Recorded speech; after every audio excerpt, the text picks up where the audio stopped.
દિવાળીના તહેવાર અને નવી ખેતીની તૈયારી અર્થે ખેડૂતો પોતાનો મગફળીનો પાક વેચવા માટે હિંમતનગર માર્કેટિંગ યાર્ડ પહોંચ્યા હતા અને જેના કારણે યાર્ડ બહાર વાહનોની લાંબી કતારો લાગી હતી. પ્રતિ મણ રૂપિયા 1100 થી 1500 સુધીના ભાવ મળી રહ્યા છે. જો કે આ વર્ષે અતિવૃષ્ટિના કારણે પાકને નુકસાન અને ઓછો ઉતારો હોવાથી ખેડૂતોને આ ભાવ પોસાય તેમ નથી. ત્યારે ખેડૂતોની માંગ છે કે સરકારે ટેકાના ભાવે ખરીદી વહેલી શરૂ કરવી જોઈએ, જેથી તેમને પ્રતિ મણ રૂપિયા 1500 કરતાં વધુ ભાવ મળી શકે અને તેઓનો તહેવાર સુધરી શકે.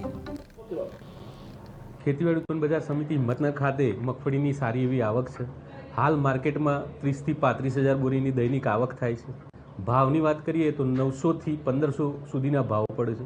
સરકારે જે ટેકાના ભાવે મગફળીના ભાવ નક્કી કર્યા છે એના કરતાં વધુ ભાવ મળતો હોય માર્કેટ યાર્ડમાં સારી એવી આવક આવે છે. હાલ વાત કરીએ તો સુવિધા તો સારી એવી સુવિધા, કેન્ટીન છે, આપણી સિક્યુરિટી સારી એવી કામગીરી છે અને હાલ એ સારી એવી ફેસિલિટી પ્રોવાઈડ કરતા હોય. કેમેરા પણ, સીસીટીવી કેમેરાની સુવિધા પણ અહીંયા ઉપલબ્ધ છે. ખાસ કરીને કયા જિલ્લાના ખેડૂતો આવતા છે, કઈ રીતે ભાવ મળતો, કઈ રીતે ખુશી થતી હોય છે? હા, આજુબાજુના જિલ્લાઓના મહેસાણા, બનાસકાંઠા, આ બાજુ કપડવંજથી માલ આવતો હોય છે, મોડાસાથી પણ આવતો હોય છે માલ. વાત કરીએ તો હાલ દિવાળીના તહેવારો નિમિત્તે અને માલની આવક સારી એવી છે અને સારા એવા ભાવ મળતા હોય